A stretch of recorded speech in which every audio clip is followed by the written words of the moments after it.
New Deep You Dive. ever found yourself wondering about the stories behind the headlines? You know, when there's a big corporate shakeup. Oh, definitely. Like what happens when someone really high up, maybe a longtime confidant, suddenly leaves a company? Yeah. Especially one as dynamic as Tesla. Yeah, it gets you thinking, doesn't it? About loyalty, leadership. Yeah. What's really driving things inside such a high-stakes place? Right. And it's precisely those, those unspoken things that often tell the most interesting story. Exactly. Especially in tech, where everything moves so fast, a big personnel change, particularly way up top, it can signal some pretty fundamental shifts happening underneath. Absolutely. And that's exactly what we're digging into today. Yeah. We're focusing this deep dive on the recent and honestly pretty sudden departure of Omead Afshar from Tesla. Now, he's been described as one of Elon Musk's most trusted confidants, a really influential executive. So not just anyone. No, not at all. And what's critical here is that his exit, it doesn't feel like just routine HR stuff. It's happening during what you really have to call a turbulent time for Tesla. Right. Which suggests maybe something bigger is going on. Exactly. So our mission for you, the listener, is to kind of look past the headlines here. We're going to unpack who Omead Afshar is, what his roles were at Tesla, and they were critical roles. And then try to connect the dots. How does his leaving tie into the bigger challenges, the strategic shifts that Tesla's dealing with right now? Yeah, hopefully by the end of this, you'll have a much clearer, sort of more nuanced picture of what's shaping, one of the most talked about companies in the world. Okay, so let's dig into this. Omead Afshar, who exactly is he, and why does his departure carry so much weight? Well, our sources consistently call him one of Elon Musk's most trusted confidants and an influential director. So like you said, he wasn't just some random executive. Right, not just a name on a list. No, and what's really telling is when he joined Tesla back in 2017. Okay, 2017. What was happening then?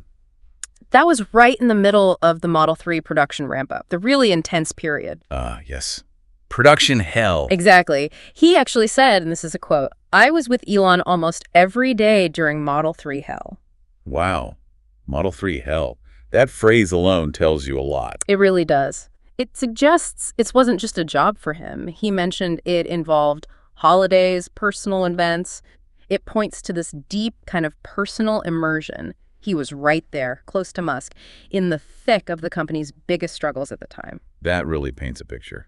And he rose pretty quickly from there. Seems so. He held a position in the, quote, office of the president. Okay, that signals direct access, right at the top. Definitely. And just last year, he got a big promotion overseeing North America and Europe's sales and manufacturing operations. Which are not only crucial markets, right, but they've been pretty challenging ones for Tesla recently, haven't they? Very challenging, which, makes the timing of him leaving now even more interesting. Yeah. And his contributions weren't just strategy, right? He was operational, too. Oh, absolutely. Yeah. He famously oversaw the construction of the Gigafactory in Austin. That's a massive undertaking. Huge. And he apparently got this reputation for, meticulous attention to detail, which, you'd absolutely need for managing something on that scale. But it wasn't all smooth sailing for him, was it? Yeah. I think our sources mentioned some kind of internal issue. Oh, yeah. There was something back in 2022, some internal scrutiny about his role in buying building materials, something about special glass specifically.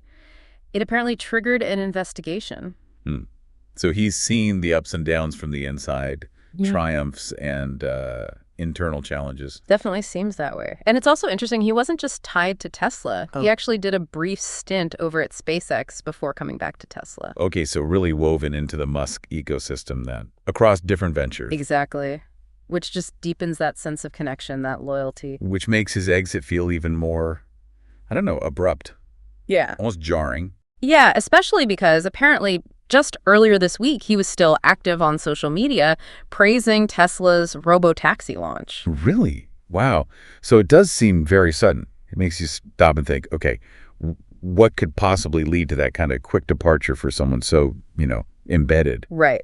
And that really brings us to the wider context here. Because Afshar leaving, it's not happening in a vacuum. No. It's playing out against this backdrop where Tesla is facing some very clear challenges. Falling sales, for one, and competition is definitely heating up. Yeah, the sources really hit on that twin pressure, don't they? You've got, on one side, just more competition, lots more EVs hitting the market from legacy guys and new players. Everyone's jumping in. And then on the other side, there's this reported sort of consumer reaction to Musk's increasing political involvement, particularly with the Trump administration. That seems to be softening demand too. It's like a 1-2 punch hitting their sales numbers. And you can see it financially, right? The stock performance reflects this. Oh, yeah. Tesla shares, they've tumbled, about 19% just this year? That's not just market noise. That reflects real, tangible, softening demand for their cars globally. And it's not totally isolated, is it, in terms of people leaving? Well, that's another interesting layer. Our sources mention at least one other recent high-profile exit, Milan Kovac. He led the engineering team for the Optimus robot. Ah, the humanoid robot. Yeah. He resigned, said he wanted to spend more time with his family. Okay, so different stated reason, but still, it's another senior person leaving at a kind of critical juncture. The pattern is noticeable. It is. And what's really fascinating is watching how Musk himself seems to be trying to maybe reorient the company through all this. How so? Well, he's been spending a lot of time in Washington, apparently, and really trying to pivot Tesla's focus, or at least the narrative around AI, robots, autonomous vehicles. Right, the robotaxi thing. Exactly. That recent launch, even though it was just a small number of cars in Austin, it's a very public, a very tangible example of that big strategic shift he's pushing for. So you've got this, like, split screen almost. On one side, these immediate real-world problems with car sales and manufacturing. Yeah, the core business. And on the other side, this huge futuristic bet on AI and robotics. That's got to be an immense balancing act for any company. Absolutely. And we should get a clearer picture soon, right? Tesla's supposed to announce its global second quarter delivery numbers next week. Yeah, okay. Yeah. That'll be telling. It'll give us a real-time snapshot of how those core business factors are actually playing out.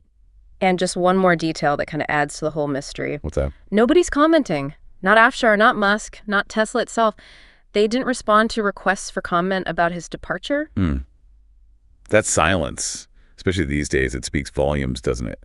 It definitely raises its own questions. It really does. So, okay, let's try and tie this all together. What does this really mean?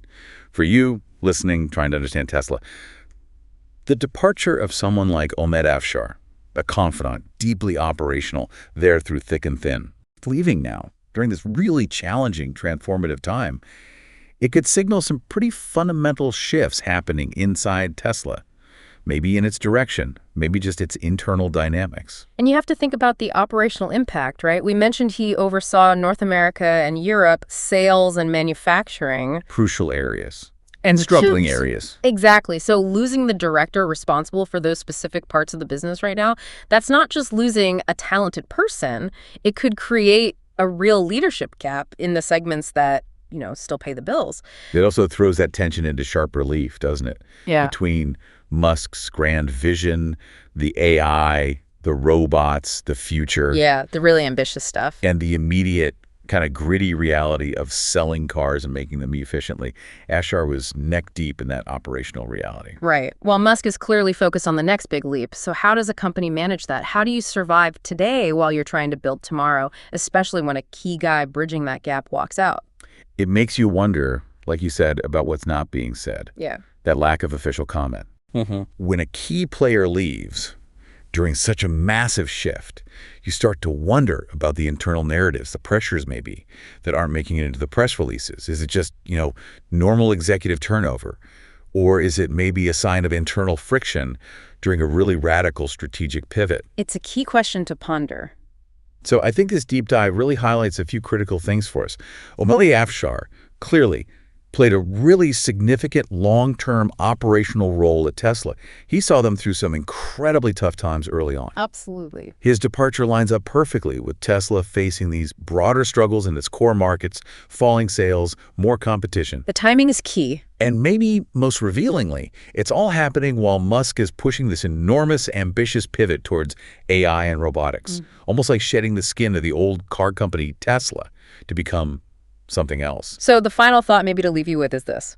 Given that huge pivot towards AI and robots and all the turbulence in the traditional car business, what do you think the departure of a key operational leader like Omead Afshar really signals? Is it like a calculated step towards that new identity, clearing the decks maybe? Or is it more of a symptom, a sign of the immense strain involved in trying to transform an empire while keeping the current one running?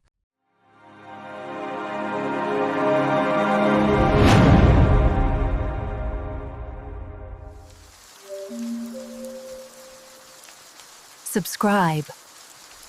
New Deep Dive.